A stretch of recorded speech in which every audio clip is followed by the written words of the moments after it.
South కొరియాలో చిన్నపిల్లలు ఆకలితో చచ్చిపోవద్దని వాళ్ళు ఒక బ్రిలియంట్ ప్లాన్ కనుక్కున్నారంట అండి. అదేంటంటే ఫుడ్ వెండింగ్ మెషిన్స్ కొన్ని కనిపెట్టి ఆ మెషిన్స్లో ఫుడ్ అంతా స్టోర్ చేసి ఎవరికైతే కావాలో వాళ్ళు వెళ్ళి ఫ్రీగా తీసుకోవచ్చు. అండ్ మీకు తెలుసా, ఆ మెషిన్స్లో హాట్ ఫుడ్ సర్వ్ చేయబడుతుందంట.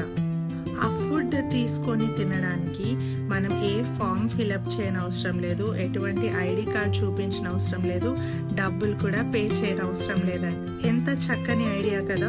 ఫ్రీగా వెళ్ళొచ్చు, ఆకలేటప్పుడల్లా ఏదైనా తీసుకొని హాట్గా తినేసేయచ్చు. గవర్నమెంట్ ఫ్రీగా ఫుడ్ ప్రొవైడ్ చేయడము ఎంత గొప్ప. దొరికిన ఫుడ్ని తిని బలం తెచ్చుకోవడం కూడా గొప్పతనమే అండి. ఎందుకంటే కొంతమంది ఫ్రీగా దొరికినా కూడా దాన్ని తీసుకొని తినలేరు. ఇన్ ద సేమ్ వే దేవుని వాక్యం కూడా మనకు ఫ్రీగా అనుగ్రహించబడతా ఉందండి.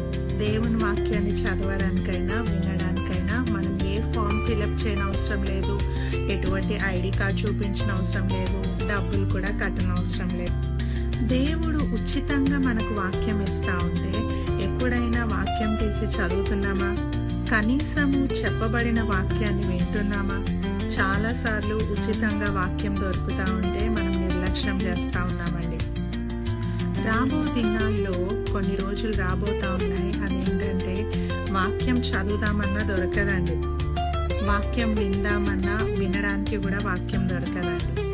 అందుకే వాక్యం చెప్తా ఉంది, యెహోవా మీకు దొరుకు కాలంలో ఆయన్ను వెదకుడి అని చెప్తా ఉంది.